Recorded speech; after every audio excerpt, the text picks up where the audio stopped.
Hello বন্ধুরা, good morning. আমি মিতা। নতুন একটা ব্লগে তোমাদের সবাইকে স্বাগত জানাই। আজ হচ্ছে মঙ্গলবার আর এখন বাজে সকাল 6:30। আজকের ব্লগটা আমি এখন থেকে শুরু করছি তোমাদের সবাইকে সাথে নিয়ে। কালকেই না আমি ভেবে রেখেছিলাম এই যে সমস্ত বেড কাভারগুলো আগের দিন তুলে রাখলাম সেগুলো আজকে না কেচে দেব। তাই অনেকটা সকাল সকাল ঘুম থেকে উঠে সংসারের সমস্ত বাসি কাজকর্ম কমপ্লিট করে নিয়েছি। যেদিন এই যে কাচাকুচি থাকে না সেদিন কিন্তু অনেকটা দেরি হয়ে যায় সমস্ত কাজকর্ম করতে। তাই ভাবলাম আগে সংসারের সমস্ত কাজকর্ম করে নিয়ে তারপরে এগুলো ভিজিয়ে ফেলি। তবে শুধুমাত্র জামা কাপড় কাচার থাকলে এতটা অসুবিধা হয় না। এই যে বেড কাভার, তারপরে মশারি, কাঁথা এগুলো যেদিন কাচি সেদিন কিন্তু আমার একটু অসুবিধাই হয়ে যায়। কেন কি এগুলো কাচাকাচি করতে কিন্তু অনেকটা দেরি লাগে। আর এখন যেহেতু সকালবেলা কলে জল আসে না টাইম কলে, সেহেতু আমাকে কিন্তু কল চেপে সমস্ত কিছু কাচাকুচি করতে হয়। কতটা অসুবিধায় পড়ে যাই বলো তো। আগে তো সকাল 5:30 6টার মধ্যে জল চলে আসতো, আমার সকালের কাজকর্ম কিন্তু ওই টাইম কলে জল দিয়েই হয়ে যেত। তবে এখন 8টার সময় জল আসে, তবে 8টার মধ্যে তো আমার স্নানও হয়ে যায় আর সমস্ত কাজকর্মও হয়ে যায়। তারপরে আমি জল দিয়ে কি করব বলো তো, সেই আমাকে কল চেপে চেপে সমস্ত কাজকর্মই করতে হয়। তো কি করা, আমি যদি জলের আশায় বসে থাকি তাহলে কিন্তু আমার সংসারের কাজকর্ম করা হবে না। তাই ভাবি থাক, দরকার নেই জলের আশায় বসে থেকে, আমি যেটুকু যা পারি কল চেপেই করে ফেলি। তো আমি না বেড কাভারগুলো, জামা কাপড়গুলো সমস্ত কিছুই মানে ভিজিয়ে রাখলাম। তবে শুধু বেড কাভার নয়, তার সঙ্গে কিন্তু আমার নাইটিও রয়েছে, মামামের জামা কাপড়ও রয়েছে। সমস্ত কিছু ভিজিয়ে একটু রেখে দিই। আর এবারে চলে এসেছি এই যে আমার লঙ্কা গাছগুলোতে একটু জল দিতে। তবে আজকে কিন্তু শুধু জল দিচ্ছি না, কালকে না আমি খোল ভিজিয়ে রেখেছিলাম। তো খোলটা ভিজে গেছে, সেটাই কিন্তু দেখো জলের সঙ্গে ভালো করে মিশিয়ে নিলাম। এবার জলের সঙ্গে মিশিয়ে গাছের গোড়াতে দিয়ে দেবো। আর জলের সঙ্গে না মিশিয়ে এমনি আস্তে আস্তে খোল দিলে সেটা কিন্তু বেশি উপকার হবে বলে আমি জানি না। তবে জলের সঙ্গে মিশিয়ে দিলে কিন্তু আমার মনে হচ্ছিল ভালো হবে। তাই আমি দেখো খোলটাকে সুন্দর করে 1 বালতি জলের মধ্যে ভালো করে মিশিয়ে নিয়েছি। তারপরে এই যে সমস্ত গাছগুলোতে দিয়ে দিচ্ছি। ওই দিকের লঙ্কা গাছগুলো দিয়ে দিলাম, এবার না এদিকের লঙ্কা গাছগুলোতে দিয়ে দিচ্ছি। আর এই দেখো আমার কুমড়ো গাছটা কিন্তু বেশ সুন্দর হয়ে উঠছে। আর এই কুমড়ো গাছটা কিন্তু একা একাই হয়েছে, জানি না কতদূর কি হবে, তবে কিন্তু ভালো সুন্দর হয়ে উঠেছে। দেখা যাক কি হয়। তবে এতদিন যা আমার বাড়িতে কুমড়ো গাছ হয়েছে, শুধু ফুল আর ডগাই খেয়েছি, কুমড়ো কিন্তু হয়নি। জানি না কেন, মানে এমনি যখন কুমড়ো গাছ একা একাই হয় তখন কিন্তু কুমড়ো হয়ই না। তো দেখা যাক এবারে কি হয়। তো দেখো এবার আমি কিন্তু সামনে এই যে এই ফুল গাছগুলোতে জল দিচ্ছি, এটা কিন্তু শুধু নর্মাল জল, এগুলোতে কিন্তু খোল দিচ্ছি না। কেন কি এর আগে আমি একবার মানি প্ল্যান্ট গাছে খোলের জল দিয়েছিলাম, সেই গাছ কিন্তু আমি জল দিয়ে মেরে ফেলেছিলাম। সেই থেকে আমার না ফুল গাছে খোলের জল দিতে ভীষণ ভয় লাগে। কোন গাছে দেবো কোন গাছে দেবো না মরে যাবে, তাই এগুলোতে আর দিলাম না। তবে সবজি গাছে খোলের জল দিলে যে গাছ মরে না সেটা আমি ভালো করেই জানি। তো এবারে একটু ব্রাশ করে নিচ্ছি। আর মাম্মাম সোনা তো অনেকটা সকালবেলায় আজকে ঘুম থেকে উঠে গেছে। আমি যখন ওই যে দেখলে জামা কাপড়গুলো ভেজাচ্ছিলাম তখনই কিন্তু ও এসে ঘরের সামনে দাঁড়িয়েছিল। তো ও সকাল সকালে ঘুম থেকে আজকে উঠে পড়েছে। তো সেই কারণে মাম্মাম আর আমি দুজনে মিলেই কিন্তু ব্রাশটা করে নিলাম। তারপরে ব্রাশ করে জামা কাপড় কটা কেচে ফেলেছি। কেচে এই যে স্নান করে কিন্তু চলে এসেছি। তবে এখনও জামা কাপড় নাড়া হয়নি। এবারে একটু নিজে পরিপাটি হব, তারপরে কিন্তু জামা কাপড়গুলো নাড়তে যাব। অমরনাথ আইডি থেকে দিদিভাই কমেন্ট করেছো, তুমি বলেছো আমার নাম রিয়া, তুমি জানতে চেয়েছিলে বুনু। লাভ ইউ, খুব সুন্দর হয়েছে আজকের ভিডিও। অনেক অনেক ধন্যবাদ। হ্যাঁ দিভাই, তোমার নামটা আমি জানতে চেয়েছিলাম। আমি না আইডিতে নাম না থাকলে না মাঝে মাঝে ভুলে যাই কে, সেই জন্য। তো যাই হোক, এবার থেকে মনে রাখার চেষ্টা করবো দিভাই। আর আমার মিষ্টি দি ভাই, পায়েল দি ভাই কমেন্ট করেছে, বনু তোমার আজকের ভিডিও আমি রাতে শুয়ে শুয়ে দেখছি, খুব খুব ভালো লাগলো। দেখি আর ভাবি তুমি একা হাতে কত দিক সামলাও গো। তার সাথে ক্যামেরা সেট করো, কাজ করো, এডিটিং করো, দোকান সামলাও। সত্যি তুমি খুব কাজের আর অনেক গুণের লক্ষ্মী বউ। থ্যাংক ইউ দি ভাই। না গো দি ভাই, তুমি একটু আমার বেশি প্রশংসা করো, কেন কি তুমি আমাকে বেশি ভালোবাসো সেই জন্য।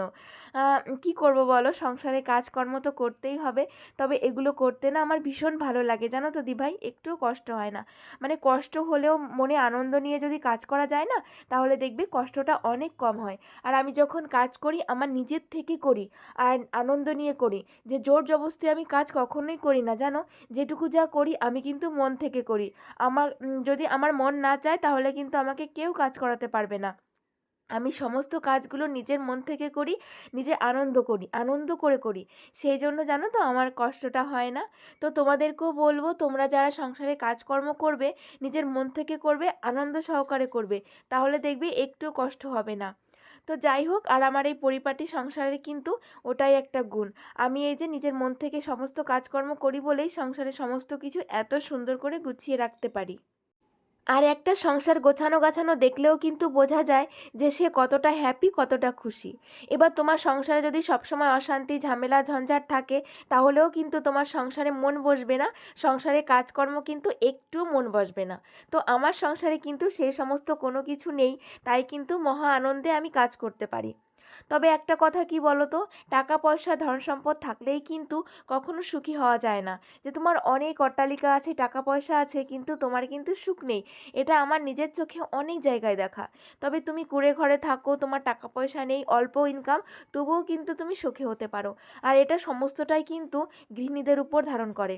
আর স্বামী যদি ভালোও হয়, তবে গৃহিণী যদি না ভালো হয়, সেটা কিন্তু কখনোই সুখী সুখী সংসার হতে পারে না। তবে স্বামী ভালো হলে সেই সঙ্গে কিন্তু স্বামী স্ত্রী দুজনকেই ভালো হতে হবে, তবেই কিন্তু একটা সুখী সংসার গড়ে উঠবে। তো আমার সংসারও তো সেরকমই জানো তো। আমাদের কিন্তু টাকা পয়সা একদমই নেই, অল্প। তবে আমাদের সংসারে সুখ কিন্তু অনেকটা আছে, শান্তিও আছে। আমরা অনেক শান্তিতে থাকি। অল্প ইনকাম আমার স্বামীর, অল্প টাকা, তেমন কোনো অট্টালিকা বাড়িঘরও নেই, ভাঙা বাড়িঘর, তবুও কিন্তু সুখ শান্তি আমার আছে। তো এই ব্যাপারে আমি তোমাদেরকে পরে বলবো যে কি করে আমি এত সুখী মানে থাকতে পারি, এত অল্প ইনকামে কি করে আমি এত হ্যাপি থাকতে পারি। সেটা একদিন তোমাদের সঙ্গে পরে গল্প করব, ঠিক আছে? তো যাই হোক, আমি কিন্তু দেখো বাইরে জামা কাপড় করে মেলে দিয়ে আসলাম, তারপরে আবার রান্নাও বসিয়ে দিয়েছি। আর আজকে দেখলে গ্যাসে কিন্তু ভাত আর আলু ভাজা বসিয়েছি, কেন কি আজকে সকাল সকাল কারেন্ট চলে গেছিলো জানো তো। তাই আলু ভাজা আর ভাতটা কিন্তু গ্যাসেই বসালাম। তারপরে ভাত যখন একদম হয়ে গিয়েছিল, তারপরেই কিন্তু কারেন্ট আবার এসেছে। তো যাই হোক, কারেন্ট আসার পরেই তারপরে কিন্তু আমি বিছনাটা গোছাতে এসেছি। ভাবলাম যে আর যেটুকু বাকি আছে ভাত হতে, তো তার মধ্যে আমার বিছনাটা গোছানো হয়ে যাবে। তারপরে এই যে এর মাঝখানে আবার ভাতটা কিন্তু আমি ফ্যান ঝরাতে দিয়ে এসেছি। ফ্যান ঝরাতে দিয়ে এসে তারপরে আবার বাকি কাজগুলো করে নিচ্ছি। নূর আফসানা দি ভাই কমেন্ট করেছে, বলেছে বনু তোমার লাভ স্টোরিটা প্লিজ শেয়ার করো, জানতে খুব ইচ্ছা করে, প্লিজ কমেন্টে রিপ্লাই দিও। কি বলো তো দি ভাই, আমাদের কোনো লাভ স্টোরি নেই, কেন কি আমাদের লাভ ম্যারেজ নয়, আমাদের একদমই মানে অ্যারেঞ্জ ম্যারেজ। কি বলবো, আমার বিয়ের আগে আমার হাজব্যান্ডের সঙ্গে কেমন কোনো কথাই হয়নি, কেন কি আমাদের বিয়েটা এতটা অল্প টাইমের মধ্যে হয়েছিল। তো আমাদের লাভ ম্যারেজ নয়। তবে আমাদের অ্যারেঞ্জ ম্যারেজটা কি করে হয়েছিল সেটা যদি তোমরা জানতে চাও, তাহলে আমি অবশ্যই তোমাদেরকে সেই গল্পটা জানাবো। আর এই তো বিছনাটা কিন্তু আমার গোছানো হয়েছে, আর বিছনা গোছানোর সাথে সাথে ভাবলাম এই সাইডটা একটুখানি হালকা ঝেড়ে ফেলি, কেন কি ওই যে হালকা হালকা নোংরা পড়ে তো মাঝে মাঝে, তার জন্য ভাবলাম বেশি পরিষ্কার না আর কি, ওই একটু হালকা পাতলা আর কি ঝেড়ে নিচ্ছি। এই যে আগে টিভির টেবিলটা ঝেড়ে নিলাম, আর এখানে এই যে মাম্মামের যে ওয়ার্ড্রপটা রয়েছে এটাকে একটু ঝেড়ে নিলাম। আর এই দিকটা কিন্তু ভীষণ সুন্দর আমি সাজিয়েছি।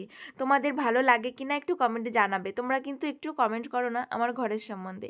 তো এই দিকটা কিন্তু একটু আমার মনের মতন করে সাজিয়েছি, আর একটু সুন্দর করে সাজানোর ইচ্ছা আছে। তবে কি করে কি করব না সেটা বুঝে উঠতে পারছি না, মানে কীরকম করে সাজালে আরও ভালো লাগবে, কেন কি একরকম দেখতেও কিন্তু তোমাদের ভালো লাগে না, একটু ওলটপালট করে সাজালে সবারই একটু দেখতে ভালো লাগে। তবে এখন আর কি সাজাবো সেটা বুঝতে পারছি না, মানে কোনটা কোথায় দেবো, কোনটা কোথায় রাখবো, সেই আর কি। তবে ঘরের জিনিসপত্র একটু এদিক ওদিক করে রাখলে না বেশ ভালো লাগে, একটু নতুনত্ব লাগে। তবে আমার হাজব্যান্ড আর সেগুলো করে দেবে না, আমার পক্ষে কিন্তু এগুলো সরিয়ে গুছিয়ে গোছানো মানে অসম্ভব ব্যাপার। এগুলো তো আমি একা নাড়াতেই পারবো না, সরানো তো দূরের কথা। তো হাজব্যান্ডেরও টাইম নেই, ও এখন এগুলো সরিয়ে আমার ঘরটাকে অন্যরকম করে দিতে পারবে না। তো যথারীতি আমাকে এভাবেই রাখতে হবে এগুলো। জানি না কবে আবার চেঞ্জ করতে পারবো ঘরের লুকটা, তবে চেঞ্জ করলে কিন্তু তোমাদের সঙ্গে অবশ্যই শেয়ার করব। আর এই যে আমার সোনামায় যে এখানে খেলা করছিল, এবারে মাম্মামকে স্নানটাও করিয়ে দেবো। আর এর মধ্যে সকালে আমাদের কিন্তু খাওয়া দাওয়া হয়ে গেছে, খাওয়া দাওয়ার পরে তারপরে কিন্তু একটু অন্য কাজবাজও হয়ে গেছে। এবার মাম্মামকে একটু স্নান করিয়ে দেবো। মাম্মাম যতক্ষণ খেলা করে ততক্ষণ কিন্তু আমি একটু অন্য কাজবাজও করি। তো তারপরে এই যে সমস্ত কিছু খেলনা মাম্মামের গুছিয়ে রেখে এবার মাম্মামকে স্নান করাবো। আর মাম্মাম যেহেতু আজকে অনেক সকালে ঘুম থেকে উঠেছে, সেই কারণে মাম্মাম কিন্তু সকাল সকাল ঘুমিয়েও পড়বে। তাই ভাবলাম তাড়াতাড়ি করে স্নান করিয়ে মাম্মামকে ঘুম পাড়িয়ে দেবো। তো যথারীতি মামামকে ঘুম পাড়িয়ে দিয়ে এখন আবার এই যে আমি রান্নার কাজে চলে এলাম। আজকে ডিম রান্না করব, তাই ডিম সিদ্ধ বসিয়ে দিলাম। ডিম সিদ্ধ বসিয়ে এখন আবার আমি এই যে সবজি কাটতে বসে পড়েছি। আজকে না চাল কুমড়ো ভাজা করব। চাল কুমড়ো ভাজা, পটল ভাজা আর হচ্ছে ডিমের তরকারি করব। আর সেটাই এখন কেটে কুটে নিচ্ছি। আর রিম্পিদি ভাই, তুমি কমেন্ট করেছো, তুমি বলেছো যার যার ইচ্ছা বলতে দাও, তুমি খুব ভালো কাজ করছো, করতে থাকো, যার যার বলার বলতে দাও। থ্যাংক ইউ দি ভাই, অনেক ধন্যবাদ তোমাকে, তুমি এরকম একটা কমেন্ট করেছো বলো। হ্যাঁ গো দি ভাই, আমি না ওদের কথায় কোনো পাত্তাই দিই না, কানই দিই না, জানো তো। আমার যেরকম কাজ করার সেরকম কাজ করেই যাই। আর জানি ওদের জন্য আমার কোনো কিছু আটকে থাকবে না, আর ওদের একটা কথা বলায় আমার কোনো কিছু যায় আসবে না। তোমরা এত ভালো মানুষ রয়েছো আমার সাথে, এত এত ভালো মনের মানুষ রয়েছো, এত ভালোবাসার মানুষ রয়েছো, সেহেতু এক দুজন যদি নেগেটিভ থাকে তাহলে কি হবে বলো তো? আমার কি করতে পারবে? কিছুই করতে পারবে না। তো সেই জন্য আমি ওদের কথা ইগনোর করে আমি কিন্তু আমার মতন কাজ করে যাচ্ছি। আর তোমাদেরও অনেক ভালোবাসা দিভাই, এভাবেই ভালো ভালো কমেন্ট করবে আর এভাবেই কিন্তু আমার পাশে থাকবে। আর এই দেখো চাল কুমড়োটা কেটে রেখে দিলাম সুন্দর করে। আর এখন আমি পটলগুলো কেটে নিচ্ছি। তারপরে আবার ডিমের আলু, পেঁয়াজ, রসুন এগুলোও কিন্তু আমাকে কাটতে হবে। সমস্ত কিছু কাটাকুটি কমপ্লিট, এখন এই যে রান্নাও বসিয়ে দিয়ে। সোনিয়া বুনু কমেন্ট করেছো, বলেছো তুমি আমার নাম নিয়েছো দিদি ভাই, আমার খুব ভালো লাগলো। কেন নেব না বলো তো? কেন নেব না বলো? তোমরা এত ভালোবাসো আমাকে, আর এই যে এত কষ্ট করে আমার ভিডিওটা দেখছো, টাইম নিয়ে দেখছো, আর এত ভালো লাগছে আমার ভিডিও তোমাদের, তারপরে আবার এত সুন্দর করে একটা কমেন্ট করছো, আর সেই কমেন্টটা আমি পড়বো না, তোমাদের নাম নেব না, এটা কিন্তু হতেই পারে না। তবে কি বলো তো, তোমরা মাঝে মাঝে দু একজন এই যে রাগ করো আমার ওপরে, কমেন্ট পড়ি না বলে, সেটা কিন্তু একদম করো না। কেন বলো তো? আমি কিন্তু যেটুকু যার পারি আমি কিন্তু কমেন্ট পড়ার চেষ্টা করি, কারো কমেন্ট বাদ দেওয়ার আমি চেষ্টা করি না। তবে ওই যে এক কথা বলি বারবার, যে এই যে আমার মানে ভিডিওটা তো সময় সাপেক্ষ, তার মধ্যে তো আমার ভিডিওটা শেষ করতে হবে। তবে সবার নাম না সব দিন, সবার কমেন্টগুলো সব দিন পড়ে উঠতে পারি না, আর সেই ক্ষেত্রে তোমরা রাগ করে ফেলো, তো সেটাই করো না। তো তোমরা আমার উপরে রাগ করলে কিন্তু আমার ভীষণই খারাপ লাগে। তো এই দেখো ওইদিকে আমি পটল ভাজাটা নামিয়ে নিয়েছি, আর ওইদিকে ডিম ভাজা করছি, আর এইদিকে ডিমের তরকারিটাও কিন্তু বসিয়ে দিয়েছি। তবে আজকে কটা ডিম দেখেছো? 6টা ডিম রান্না করছি। তোমরা আবার বলতে পারো দিদিভাই এতগুলো কেন ডিম রান্না করছো? আজকে আবার দাদা আসবে দুপুরবেলাতে, ও এখানেই খাবে, কেন কি বৌদি বাড়িতে নেই তো। তো সেই কারণেই ওকে বললাম তুই, তোকে আর রান্না করতে হবে না, দুপুরবেলা এখানে চলে আয়, খাওয়া দাওয়া করে যাস। তো ওর জন্য দেখো ডিমগুলো একটু বেশি রান্না করছি। তো আজকেও দাদা আসবে, তো তাই তাড়াহুড়া করেও রান্না করছি, কেন কি ওকে একটু তাড়াতাড়ি খাবার দিতে হবে। ওরা একটু সকাল সকালেই খায়। তো যাই হোক, দেখো এখন এই যে রান্নাটাও আমি তাড়াতাড়ি করে করে নিচ্ছি, আর দাদা কিন্তু ওদিকে চলেও এসেছে। আমি যখন সবজি কাটছিলাম তখনই কিন্তু দাদা চলে এসেছে। তো দাদা এলো, ওকে শরবত টরবত দিলাম, ও খেয়ে খেয়ে নিয়েছে। তো ওকে বললাম তুই একটু শুয়ে থাক। তো ও খুব হয়নি, ও একটু আমার কাজ করে দিচ্ছে। কি কাজ করছে বলো তো? মানে আমাদের ফ্যানটা একটু খারাপ হয়ে গেছিলো, তো সেটাই ও একটু ঠিক করে দিচ্ছে। আর এদিকে আমি তাড়াতাড়ি করে রান্নাবান্নাটা করে নিচ্ছি। রুমা দিভাই, তুমি কমেন্ট করেছো, তুমি বলেছো আমিও ঘুম থেকে উঠে প্রথম কাজ করি উঠোন ঝাড় দেয়া, আমি ওই একা হাতে সমস্ত কিছু করি। তো রুমা দিভাই, তুমি একটু আমাকে জানাবে, তুমি উঠোন ঝাড় দিয়ে তারপরে কি ঘরের কাজকর্ম করো, না কি কি করো? আমাকে প্লিজ একটু জানাবে তোমার রুটিনটা, যে তুমি কি আগে উঠোন ঝাড় দাও তারপরে ঘরের কাজ করো। কেন কি আমাকে ওই যে বললাম, অনেকে কমেন্ট করে যে উঠোন ঝাড় দিয়ে ঘরের কাজকর্ম করতে নেই, তো সেই জন্য আমি তোমার থেকে জানতে চাই। কেন কি আমি না ছোটোবেলা থেকে দেখে এসেছি উঠোন ঝাড় দিয়ে অনেকে কিন্তু ঘরের কাজকর্ম করে। এমনকি আমি ব্লগেও দেখেছি অনেককে উঠোন ঝাড় দিয়ে তারপরে ঘরের কাজকর্ম, বিছনা ওঠানো, ঝাড় এই সমস্ত করে আর কি। তো সেই ক্ষেত্রে আমি তোমার কাছ থেকে জানতে চাইছি দি ভাই, তুমি একটু আমাকে বলবে, ঠিক আছে? কেন কি একা হাতে না আমি ঘরের সমস্ত কাজকর্ম করে এসে উঠোনটা ঝাড় দিতে গেলে না অনেকটা বেলা হয়ে যায়। তার জন্যই তোমার কাছে জানতে চাইছি, যেহেতু তুমি একটু অভিজ্ঞতা, মানে তুমি অনেক অনেক দিন সংসার করছো দি ভাই, সেই জন্যই বললাম। তো দেখো এদিকে আমার রান্নাবান্না হয়ে গিয়েছিল।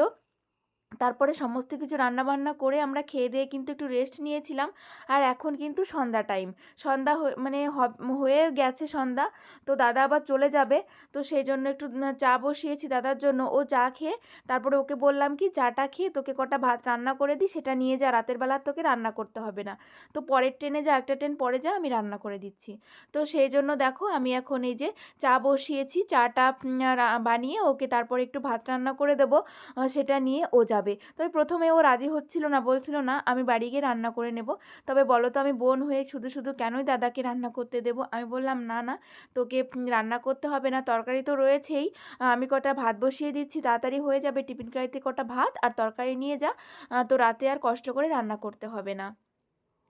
তো দাদার জন্য আজকে একটু দুধ চাই করলাম, আর 1 কাপই করেছি। তোমরা ভালো করে জানো আমরা সেভাবে চা খাই না, আর ও একটু চা খায় তো দুবেলা, তার জন্য ওর জন্যই বানিয়ে দিলাম। আর বড়মশাইও চা খায় না। তো চলো আজকের ভিডিওটা এখানেই শেষ করব। তোমরা সবাই ভালো থেকো। টাটা।